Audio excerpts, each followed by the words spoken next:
महाभारी महाभारत गृह युद्ध, the great civil war of Mahabharat, जिसके आसार अभी भारत में देखे जा रहे हैं, the possibilities of which are seen in the present time in India. इसका पक्का प्रूफ ये है कि भारतवर्ष में जितनी राजनीतिक पार्टियां पनप रही हैं, उतनी दुनिया के किसी भी देश में राजनीतिक पार्टियों की संख्या ज्यादा नहीं है। The solid proof of this is that in any country in the world, the number of political parties is not as many as the number of political parties flourishing in the land of India. तो सब आपस में लड़ रहे हैं। So all are fighting amongst themselves. Bharatvarsh में जितने धर्म की आत्माएं ज्यादा से ज्यादा संख्या में पनप रही है, In the land of India, as many people of different religions are flourishing, इतनी ज्यादा से ज्यादा धर्मों की संख्या, ज्यादा से ज्यादा धर्म के धर्मावलंबी दूसरे देशों में नहीं। that many religious followers of various religions do not flourish in other countries. Christian धर्मखंड है तो वहाँ क्रिश्चियंस ही ज्यादा होंगे। If it is a religious land of the Christian religion, then there will be more Christians over there. दूसरे धर्मखंड लोग ना के बराबर। The people of the other religions will be next to nothing. बौद्ध धर्मखंड होगा तो बौद्ध धर्म के फॉलोअर्स ही वहाँ ज्यादा होंगे। If it is a religious land of the Buddhists, then the followers of the Buddhist religion will be more there. जैसे तिब्बत, दूसरे धर्म के लोग उतनी संख्या में, ज्यादा संख्या में नहीं। Just as in Tibet, people of other religions are not present in large numbers.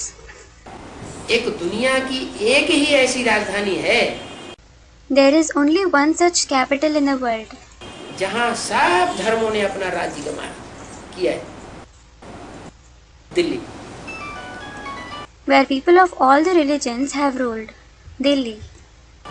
आज भी देखा जाए तो दिल्ली एक ऐसा स्थान है जहाँ मंदिरों की जितनी बहुतायत है, उतनी बहुतायत गिरजाघरों की भी है, उतनी बहुतायत मस्जिदों की भी है, उतनी बहुतायत गुरुद्वारों की भी है। Even if it is seen today, Delhi is such a place where as many number of temples are present, that many number of churches are also present, and that many number of mosques are also present, and that many Sikh shrines are also present.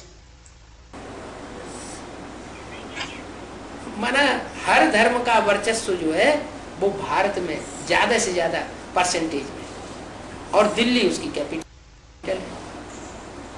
That is, the percentage of the strength of every religion is more in India, and Delhi is its capital. तो ये दूसरा धर्म का proof. This is the second proof of religion. तीसरा proof है, जितने राज्य इस छोटे से देश में हैं और राज्यवाद के आधार पर जितना ये देश आपस में लड़ रहा है, उतना दूसरे किसी देश में इतना झगड़ा नहीं। The number of states present in such a small country, and in the name of statehood, as many fights are taking place within the country, that many fights do not take place in any other country. This is the third proof of religion. जो MP के लोग हैं वो अपने राज्य को बहुत बढ़ावा देना चाहते हैं। The people of MP want to give more incentive to their state. Tamil Nadu के लोग हैं वो अपने राज्य को बहुत बढ़ावा दे रहे हैं। The people of Tamil Nadu are giving a lot of incentive to their state.